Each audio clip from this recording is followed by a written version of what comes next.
Buenas tardes a todos. Vamos a dar inicio a la actividad académica. El día de hoy, aspergilosis pulmonar asociado a COVID-19. Nos la va a presentar Eibar Hoyos, residente de primer año en segundo especialidad de medicina crítica y cuidado intensivo. Y su tutor es el doctor Brian Gómez, especialista en medicina interna de la Universidad Nacional y segunda especialidad de medicina crítica y cuidado intensivo de la Universidad Javeriana, y actualmente hace parte del grupo de cuidado intensivo del Hospital Universitario del Valle. Agradecemos la puntualidad de los participantes. Yo creo que es hora de empezar, Eibar.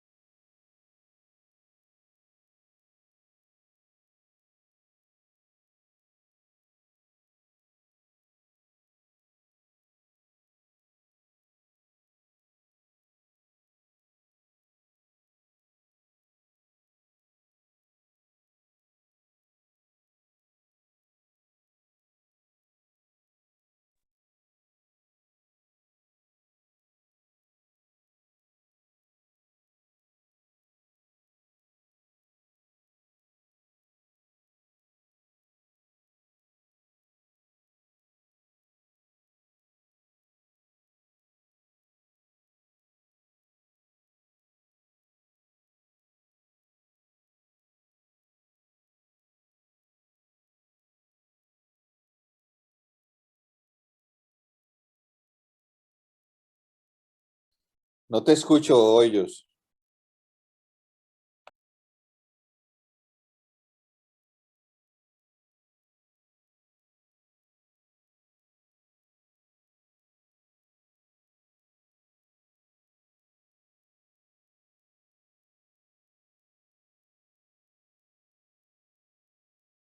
Sí, Hoyos, creo que tienes un problema con el micrófono. Danos un segundito, lo arreglamos.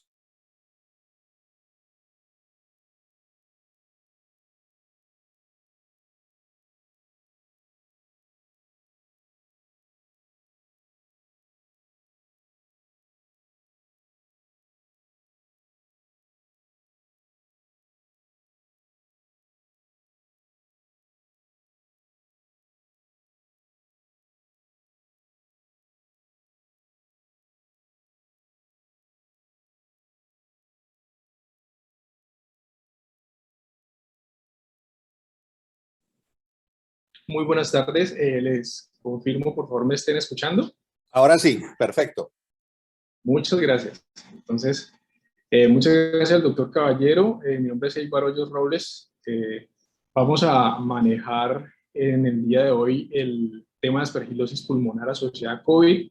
Es un tema pues, que ya lleva mucho tiempo la aspergilosis como tal, pero la asociación a COVID es relativamente nuevo y desde ese punto de vista tenemos que hacer unas puntualidades para poder hacer un abordaje terapéutico y diagnóstico adecuado en el momento de pandemia que estamos viviendo en este momento.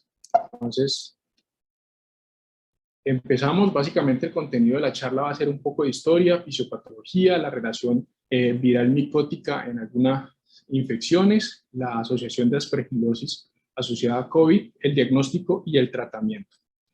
Vamos a hablar un poco de la patogenia que tienen las micosis en el ser humano, pero como para ambientar un poco, vemos aquí que el artista Daniel Lee, asociado a la Fundación Fungiarte, en el Museo del Hongo de Valdivia, Chile, muestra pues un lienzo vivo en el cual se utilizan varias especies micóticas, las cuales a medida que van generando su ciclo vital, van haciendo cambio en texturas y color. Entonces vemos que no solo presentan patologías los hongos, sino que también se pueden llevar hasta el arte. Entonces, para darle inicio a la charla como tal, vemos que históricamente el término de hongo viene del griego miques, que le da su nombre a la micología, y del latín fungi, que directamente se refiere a hongo. Desde antes de Cristo se vienen teniendo manuscritos los cuales describen formas de lesiones en piel que estaban muy asociadas a características producidas por lesiones micóticas. Desde el 130 al 200 después de Cristo aparecen también descripciones en las cuales vemos los favus sugestivos y las tiñas. Y a partir de un salto muy grande en el tiempo, en 1632 a 1723, con el advenimiento del microscopio, se empieza a hacer la diferenciación de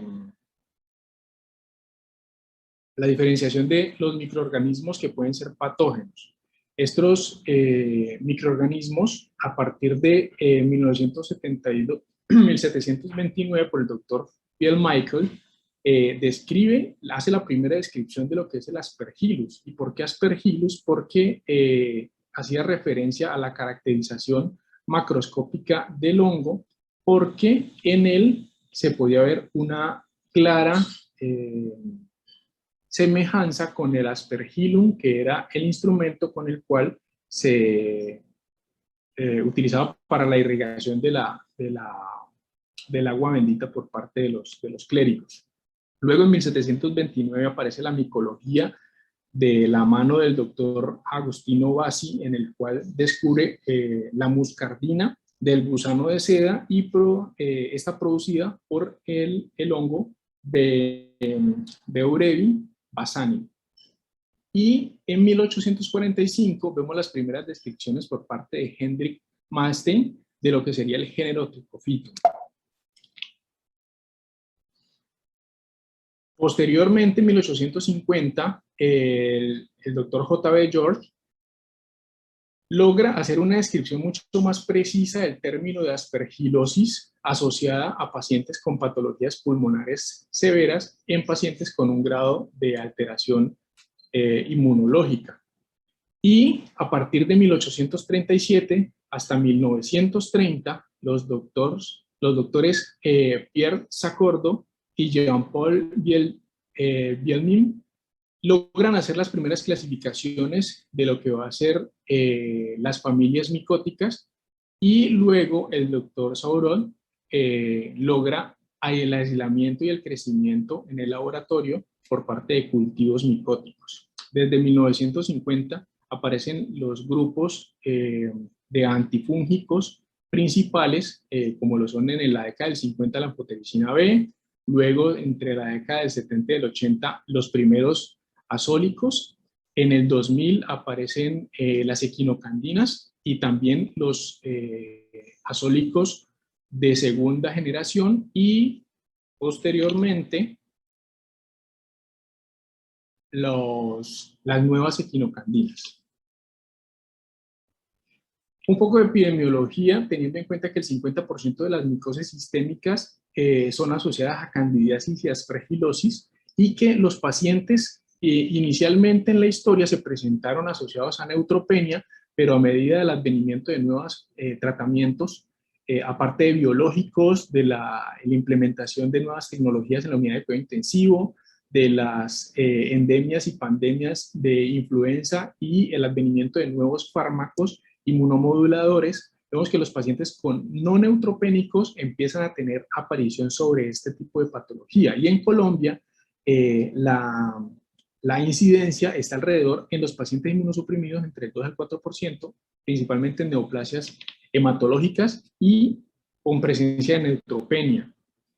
Como tal, el Aspergillus es un moho filamentoso de distribución universal y diseminación a partir de conidias, o sea, esporas. Esas esporas son de 2.5 nanómetros y tienen una proliferación septada con unas angulaciones agudas de entre 40 y 45 grados. Esto es muy importante porque al momento de hacer la evaluación microscópica podemos diferenciarlo con uno de las micosis que en este momento tiene gran apertura, que es la mucormicosis. ¿Por qué? Porque los septos de la mucormicosis tienden a tener unos ángulos un poco más abiertos de alrededor del 90 grados. Entonces ahí podemos hacer una diferenciación muy rápida al momento del diagnóstico de formas micóticas. Bueno, factores de riesgo. Los factores de riesgo son básicamente inherentes al huésped y dependiendo dos grupos muy grandes: los pacientes que están inmunodeficientes y los pacientes que están inmunocompetentes. Los pacientes inmunodeficientes básicamente son los pacientes clásicos, los pacientes que tienen patologías neoplásicas hematológicas, neoplásicas sólidas, que son llevados a trasplantes principalmente pulmonar o de células madre, que tienen una neutropenia marcada menor de 500 células y un uso prolongado de esteroides. Y los pacientes inmunocompetentes son con la nueva aparición de infecciones y de alteraciones severas de la función respiratoria. Vemos que la influenza cobra un gran valor y los pacientes en este momento en pandemia, los pacientes infectados por SARS-CoV-2. De esta forma, estos pacientes con este factor de riesgo generan los tipos y presentaciones clínicas. Las presentaciones clínicas van de la mano también de su capacidad de inmunocompetencia, entonces podemos pasar desde una aspergilosis invasiva pulmonar, hacer un aspergiloma, una aspergilosis crónica o tener una aspergilosis broncopulmonar alérgica. Esta aspergilosis pulmonar puede dividirse, como ya lo mencioné, en alérgica broncopulmonar, crónica pulmonar e invasiva pulmonar. La crónica pulmonar puede tener otras características que son básicamente las crónicas clásicas en las cuales podemos encontrar el nódulo de Aspergillus, el asperginoma simple, la cavitación crónica por Aspergillus pulmonar, la fibrosis crónica pulmonar por Aspergillus y las presentaciones subinvasivas de la aspergilosis pulmonar. Muy importante este gráfico en el cual podemos ver la frecuencia de presentación de los diferentes, valga la redundancia, las presentaciones clínicas, la frecuencia de aparición de estas con respecto al grado de inmunidad que tenga el paciente, sea de tipo hiperinmune, cuando el paciente se torna hiperinmune, con una lesión pulmonar activa en ese momento que deteriore gravemente el pulmón, o que tenga un grado de inmunodeficiencia progresivo. Si el paciente tiene una lesión aguda pulmonar, podemos encontrar de que ese paciente va a progresar hacia una característica de aspergilosis crónica. Pero si el paciente inicia una hiperreactividad y su sistema inmune está indemne, podemos tener una presentación mucho más del tipo alérgica bronquial, pero si el paciente se torna en una disfunción inmunitaria, podemos tener las presentaciones de tipo subaguda, invasiva o la aspergilosis invasiva pulmonar.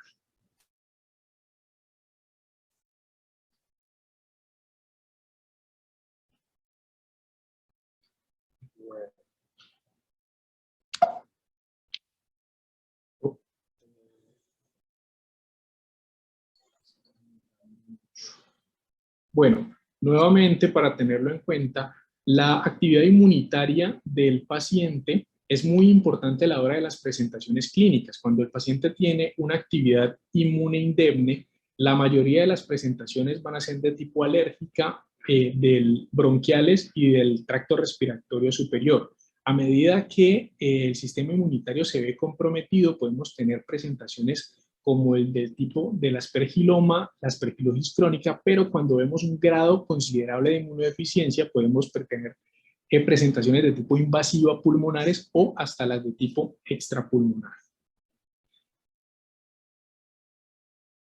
La carga micótica que tienen los pacientes va muy de la mano del grado de angiogénesis invasiva, de la lesión inmunológica y del tiempo de presentación. ¿Esto qué quiere decir? A medida que el paciente se torna inmunológicamente deteriorado, vamos a tener mayor angiogénesis invasiva y el paciente va a tener una evolución clínica mucho más rápido con una carga micótica mucho más elevada.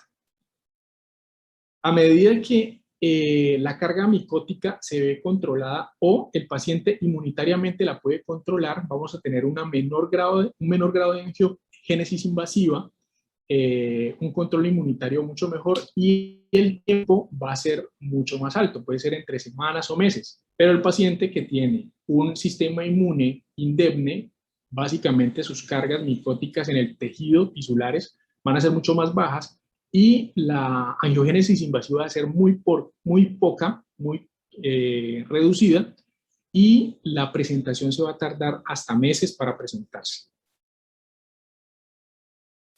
Desde el punto de vista fisiopatológico, vemos que importante al momento de las conidias ingresar al tracto respiratorio, estas van a iniciar un grado de germinación y luego de proliferación. Pero aquí, desde el punto de vista genético, vemos que algunos genes, como el SM33, en algunos tipos de subtipos, perdón, de Aspergillus, y el AGS3, vamos a tener que le van a dar un grado de hipervirulencia a las cepas de Aspergillus. Y por el contrario, los genes de tipo AFP y CAMP le van a dar un grado de hipovirulencia al virus, al Aspergillus. Explicando un poco qué sucede al momento de ingresar las formas micóticas al tracto respiratorio y estar en contacto con los tejidos, perdón, vemos que el primer contacto a partir de los macrófagos va a ser con la dectina 1 y los Toll-like receptors 2,4, los cuales ayudan para la fagocitosis de la conidia y la activación de los sistemas de oxidación a partir del SIK y del RAP1. Esto, si el paciente vemos que tiene una actividad inmune no comprometida, vemos que se va a fagocitar, se va a lisar esa conidia y luego se va a excretar por parte del macrófago. Pero si tenemos que hay un grado de inmunidad alterada, el macrófago puede lesionarse, deteriorarse y la conidia puede iniciar un grado de germinación y luego de proliferación.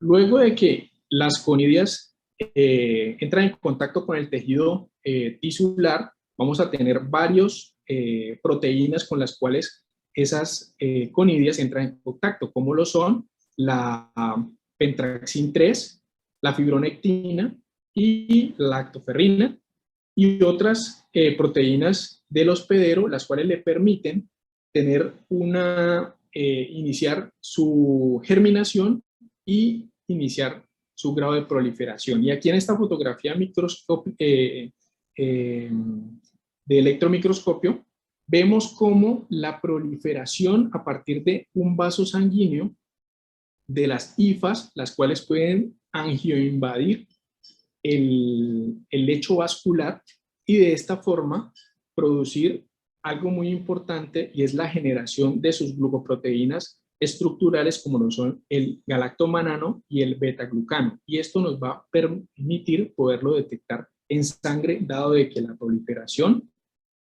de las formas micóticas a partir de estas estructuralidad que tiene de la pared celular, encontrando el galactomanano y el 1,3 beta de glucano, vamos a ver cómo el beta de glucano está muy asociado a las formas de las conidias, y el galactomanano asociado a la proliferación hifal va a tener un mucho mayor grado de invasión y de proliferación hacia el torrente sanguíneo.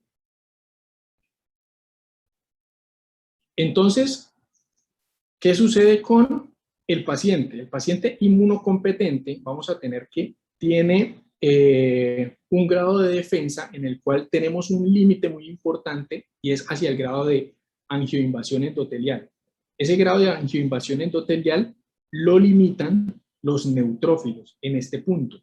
Los neutrófilos limitan el crecimiento y la angiogénesis de las hifas, pero en los pacientes inmunocomprometidos, esos neutrófilos se ven lesionados, se ven alterados, y por ende vamos a tener que la proliferación de las hifas hacia la parte vascular va a generar trombosis y necrosis. Y de esta forma, pues vamos a tener una gran cantidad de producción de proteoglicanos para la proliferación de las formas micóticas, y de esta forma los podemos obtener en las conidias, en las hifas, para detectarlos en los laboratorios de inmunidad.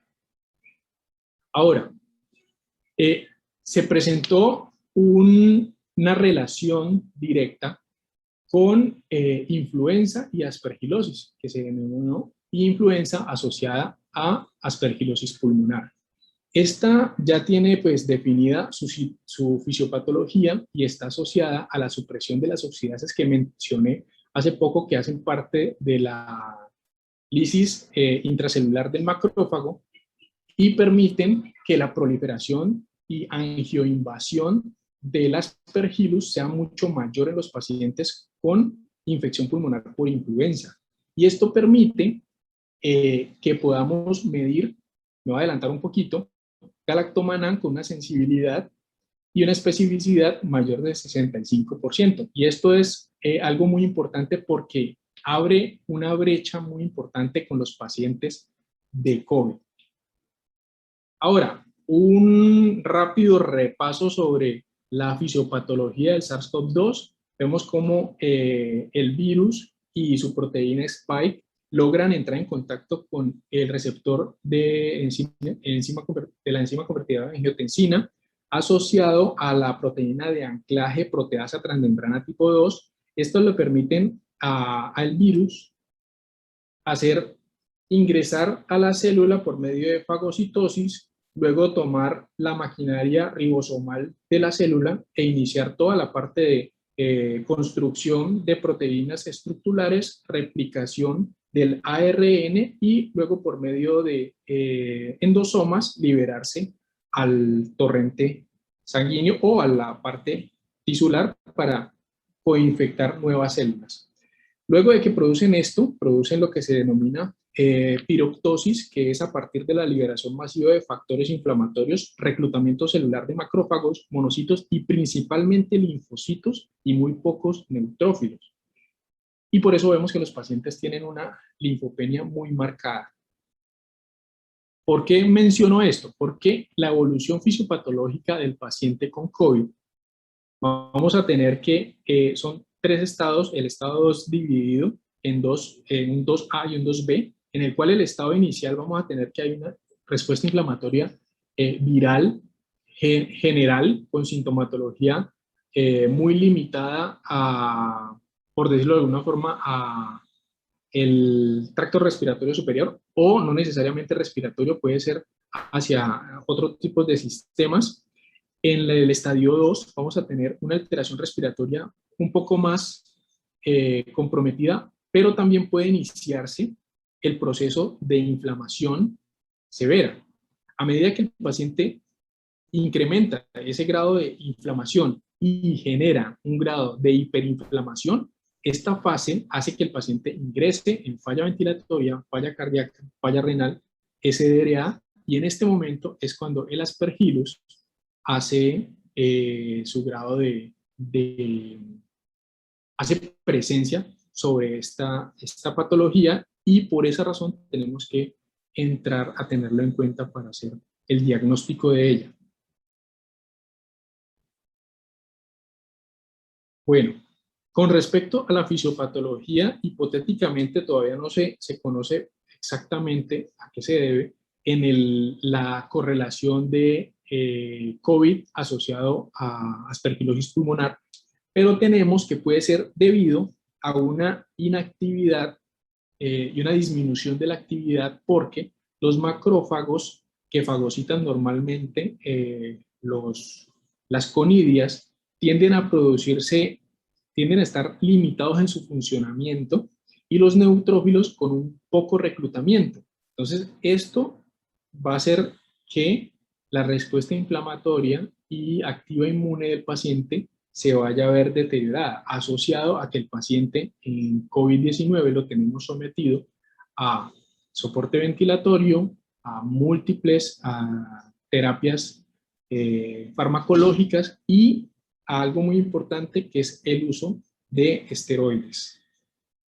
Entonces, los grupos de la Confederación Europea de Medicina de Micología y la Sociedad Internacional de Micosis Animales y Humanas hacen un consenso el año pasado con 22 expertos y de 14 países, donde retoman lo que se había dicho por parte de la EFSA en el 2016 y dan unas recomendaciones para poder hacer el diagnóstico y el tratamiento de estos pacientes con COVID.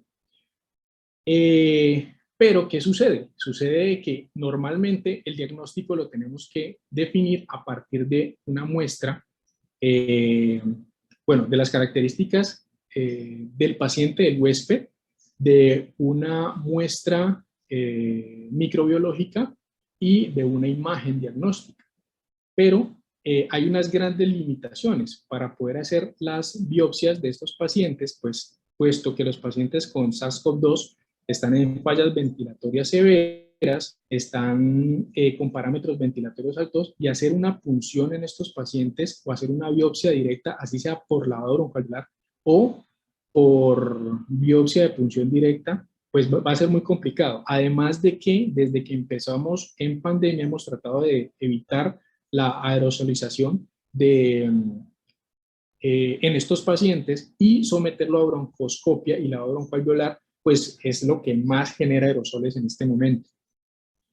Otro problema que tenemos es la limitación del lavado broncoalveolar como tal. Para las instituciones es un poco limitado y mucho más nosotros en nuestro país, pues la posibilidad de realizarla, y los estudios que se pueden realizar en ella a partir de semejantes, como lo son el microlavado, los aspirados traqueales, el esputo y las detecciones inmunológicas de galactomanano y de 1,3 beta-glucano.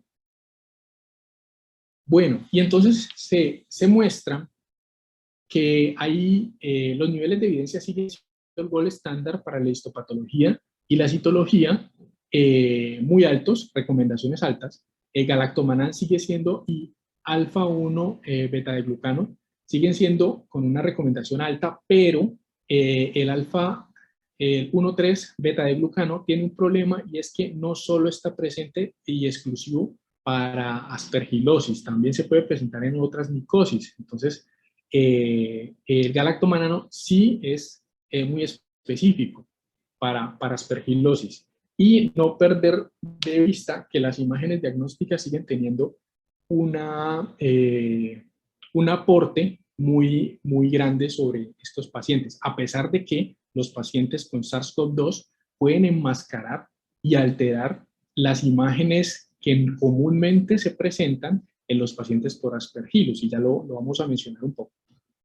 Entonces, para galactomannan, que es básicamente lo que podríamos llegar a hacer en algún momento de forma seriada, los puntos de corte, vamos a tener que en el lavado broncoalveolar se van a modificar, porque antes teníamos otros rangos, ahora tenemos directamente para la relación con COVID, vamos a tener que en el lavado broncoalveolar va a ser mayor o igual a 1 el corte, pero en aspirado traqueal o microlavado alveolar vamos a tener que debe ser mayor a 4.5, y en suero vamos a tener que es mayor a 0.5. Entonces, los diagnósticos imagenológicos siguen siendo muy importantes. Tenemos que tener una colaboración continua con el equipo de radiología para la diferenciación, dado de que los pacientes con COVID no nos van a poder enmascarar muchas de las lesiones, como tenemos aquí al lado izquierdo, un aspergiloma o una aspergilosis cavitaria, o la típica lesión en halo con una cavitación, como lo vemos en esta imagen, de las presentaciones clásicas del aspergillus. La vamos a tener pues muy limitadas estas al momento de evaluar los pacientes de COVID por el compromiso infiltrativo que tiene imagenológicamente y evolutivamente el paciente. Entonces, ¿qué nos recomiendan? Nos recomiendan el diagnóstico de 3 formas. La forma inicial sería una aspergilosis. Bueno, los pacientes tienen SARS-CoV-2 ya diagnosticado, están en unidad de cuidado intensivo y están en SDRA. Eso es pues como el inicio para iniciar la sospecha, valga la redundancia, el inicio para sospechar que tenemos asociación a SARS-CoV-2 y aspergilosis. Entonces podemos tener un diagnóstico confirmado o probado, probable o posible. Y aquí es donde viene la situación compleja. Los diagnósticos probados, o confirmados son los cuales tenemos una histopatología, sea por la muestra que podamos realizar, y tenemos la evidencia de que hay micosis, formas micóticas. Pero en los pacientes que queremos hacer un diagnóstico probable, pues vamos a tener limitación, porque no vamos a tener directamente una muestra micótica y vamos a tener que ayudarnos por medio de la inmunología, las pruebas de PCR, las pruebas rápidas o los cultivos. Tenemos que cobra una gran importancia en este momento el galactomanano, pero los rangos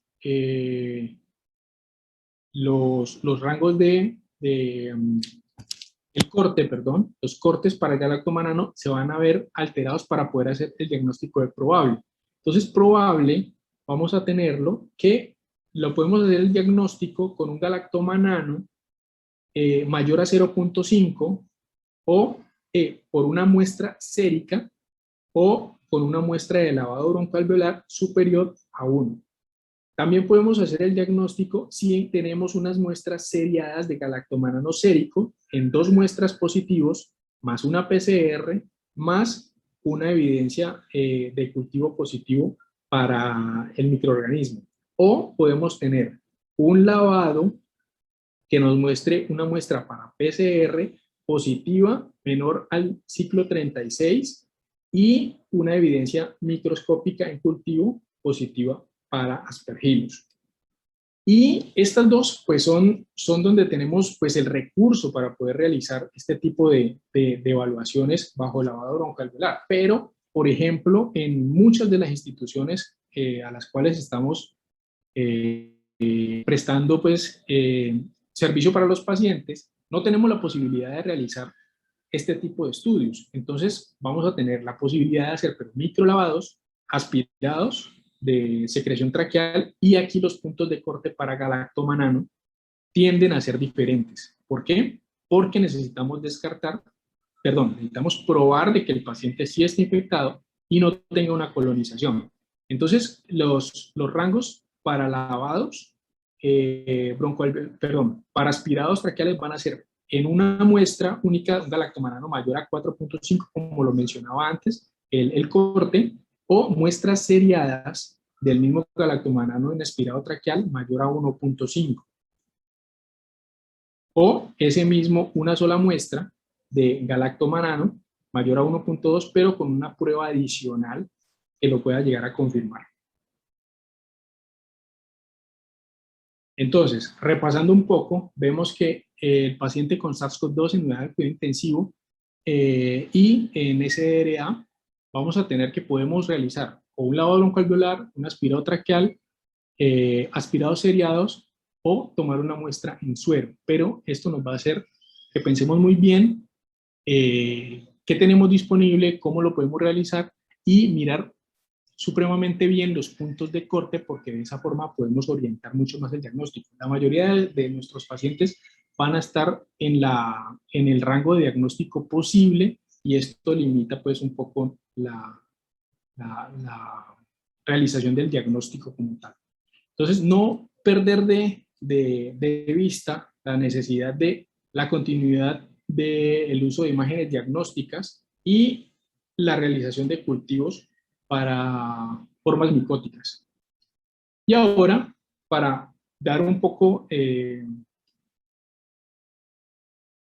referencia sobre el tratamiento, vamos a tener que nos muestran en el consenso que la primera línea van a ser los azólicos, la segunda línea la anfotericina B, pero que tenemos diferentes formas de implantar y de mantener este tratamiento. Entonces, vamos a tener la referencia en la cual el tratamiento para aspergilosis fue efectivo, que lo afirma, fue el estudio SECURE, en el cual se tomaron 530, es un estudio randomizado multicéntrico doble ciego en el cual se tomaron 532 pacientes se excluyeron 5 pacientes y se aleatorizaron en 2 grupos, un grupo de 263 pacientes para isavuconazol y otro grupo de 264 pacientes para voriconazol, encontrando que ambos pacientes, aquí en la curva de Kaplan-Meier,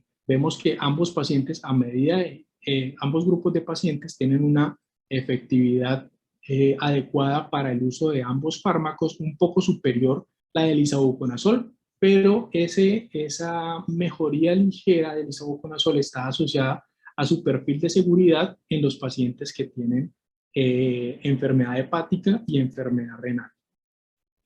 ¿Por qué es importante? Porque las líneas que nos recomiendan de tratamiento, vamos a tener que los azólicos, en los pacientes que son para azólicos sensibles, la primera línea sigue siendo el voriconazol. El voriconazol, rápidamente las dosis van a ser de 6 miligramos cada 12 horas en el primer día, luego 4 miligramos cada 12 horas, y esto se puede extender hasta 6 a 12 semanas.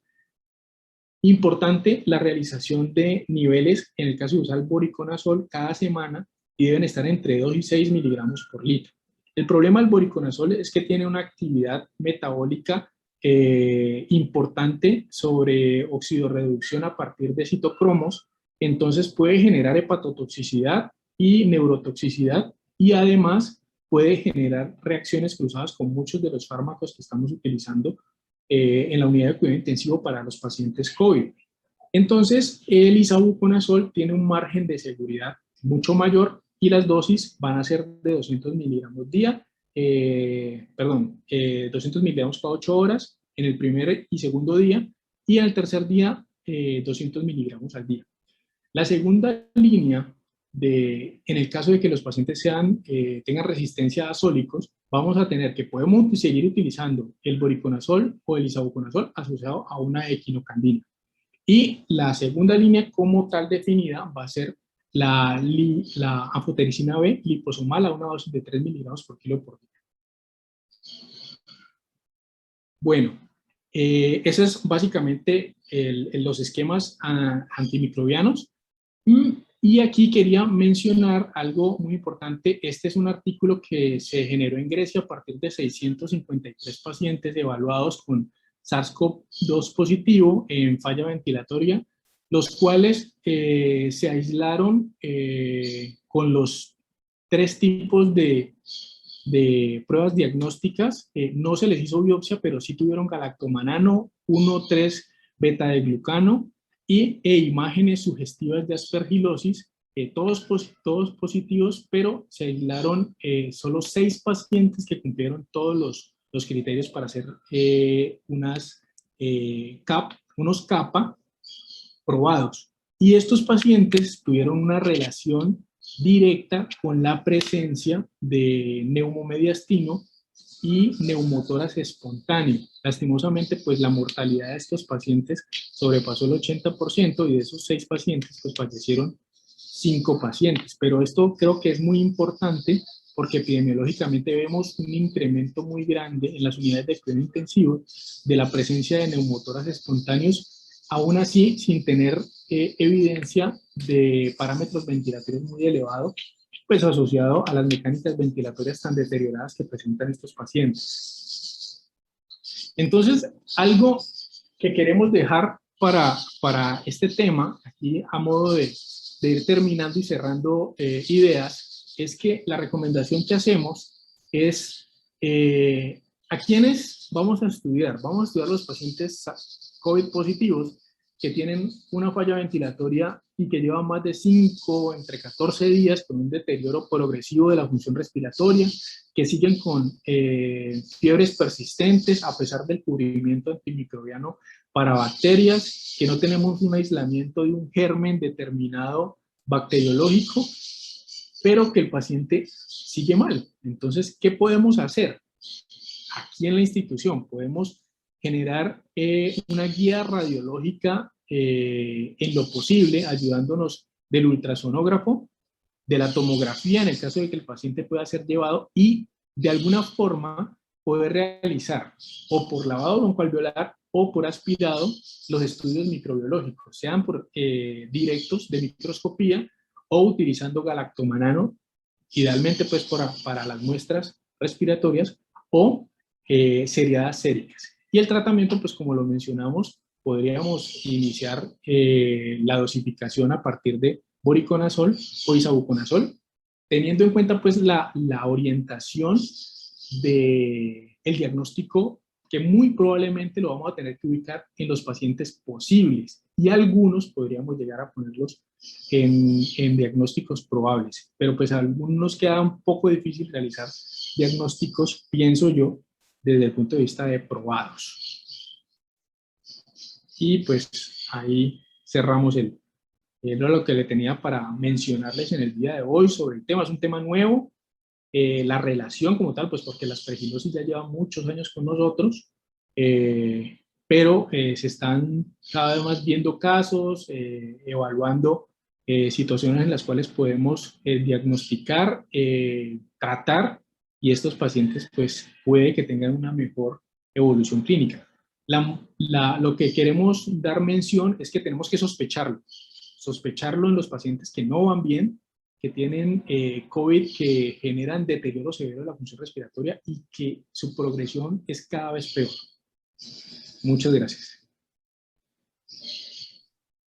Muy bien, doctor Hoyos, por su presentación clara, puntos claves y en un tiempo bastante adecuado. No sé, Brian, ¿vas a dar tus aportes al tema? Sí, sí. Primero voy a felicitar a Ibar, me parece lo que vos decís, Fabri. Una presentación muy acertada y al punto. Me parece que ese último apunte de los puntos claves es importantísimo. Me parece que digamos que este tema nos compete muchísimo en este momento, porque además se mete digamos que si lo ponemos como sindromáticamente, lo ponemos en uno de los síndromes que más nos cuesta trabajo en este momento, que es el COVID que no mejora. ¿Sí? Y me parece importantísimo esta charla, exactamente esta diapositiva, gracias Eibar, es una cosa porque, digamos, la aspergilosis siempre nos ha sonado como a una vaina rara por allá que ni fu ni fa, que es de los pacientes de los hemato-oncológicos y de los VIH y que eso como vaina rara. En los últimos años, con la fuerza que ha tomado la broncopulmonar alérgica, le hemos ido dando tal vez no la fuerza que merece, pero sí un poco más de fuerza. Pero ahorita con el COVID se nos viene esta que es la aspergilosis asociada a COVID y que vemos la fuerza que está tomando. Creo que nos ha faltado tal vez, o sea, en esta charla nos sirve mucho para tomar la conciencia de darle la importancia que merece y ubicarnos en esta primera columnita que está aquí, a quién estudiamos. No es al paciente que después de 15 días empezó a hacer fiebre, que se deterioró, o sea, no es el diagnóstico diferencial, por ejemplo, de la bacteriemia asociada a catéter, o no es el diagnóstico diferencial del paciente que hizo una nueva neumonía después de una sobreinfección bacteriana. Es este paciente que tenemos aquí, ese COVID que después de haberle dado ventilación adecuada, de haberle dado el manejo adecuado, no mejora o empieza a caer lentamente y que uno no lo ve y uno dice, ¿será que hizo una fibrosis pulmonar? ¿Será que ahora hizo un TEP? ¿Será que hizo una neumonía en organización? Bueno, pues aquí está el otro que a veces no tenemos muy en cuenta y que aquí nos aparece con mucha importancia, la aspergilosis asociada a COVID. Me parece que es supremamente importante y me parece muy importante el segundo punto, cómo estudiarla. Entonces, porque en este momento no tenemos la facilidad de hacer el galactomanano o hacerlo seriado, es complejo y pues de aquí a que nos salga el galactomanano ya el paciente se ha ido 3 veces. entonces por lo menos tenemos la posibilidad de hacer o el lavado broncoalveolar o en últimas hacerle la guía radiológica, hacerle el seguimiento radiológico. Hay que tener en cuenta que aquí no vamos a ver frecuentemente el aspergiloma del libro, del halo invertido y de todo lo que ustedes quieran. Aquí nos va a tocar hacer el seguimiento radiológico, ir mirando qué tanto nos cuadra con aspergiloma, pedir en lo posible el lavado broncoalveolar, pues porque realmente pues digamos que el viajado económico del isavuconazol es bastante grande, o el voriconazol.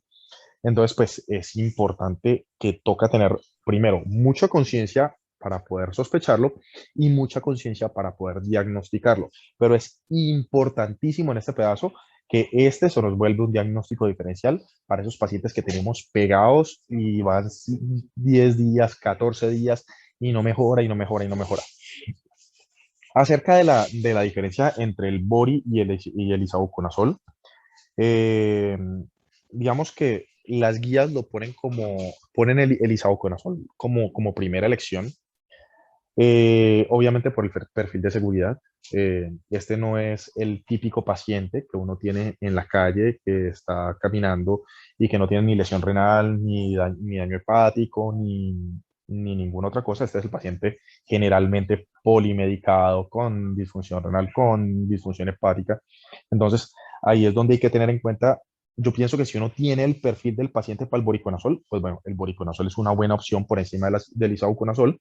La ventaja que le ofrece el isavuconazol es el perfil de seguridad, las interacciones, la posibilidad de pasarlo mucho más rápido y más fácil a vía oral, que habría que considerar dependiendo de cuánto tiempo probablemente va a estar el paciente hospitalizado, porque si bien el isavuconazol es más caro, mandar al paciente más temprano a la casa pues puede generar un ahorro que puede justificar el isavuconazol. Y la otra cuestión es la posibilidad de micosis de brecha, que a pesar de que pues por lo menos yo no lo he visto en la primera vez hasta ahora, por lo menos acá, ya está descrita la mucormicosis asociada al COVID, y pues si uno puede generar la micosis de brecha y tal vez terminar en una mucor por bori, pues es una cosa que hay que tener pues ahí en la cabeza. Tal vez no genere la decisión entre isavuconazol y voriconazol, pero sí, si en algún momento le damos el voriconazol al paciente o le ponemos el tratamiento antifúngico y empezamos a ver un cuadro sugestivo de mucor o unas lesiones de esas maluquitas en un paciente, hay que tener en cuenta y recordar que estos antifúngicos producen micosis de brecha, y uno de los hongos que salen en la micosis de brecha es la mucormicosis. Entonces, y ya está pues descrita en el COVID y bien descrita. Por lo demás, no. Gracias, Eibar, nuevamente. Gracias, Fabri, por la oportunidad y por este tema que me parece que es muy, muy bueno. Y pues nada, fin de la locución presidencial. Listo. Muchas gracias a todos. Excelente exposición y excelentes comentarios como siempre, Brian. Los esperamos el próximo jueves. Muchas gracias a todos. Gracias, profe.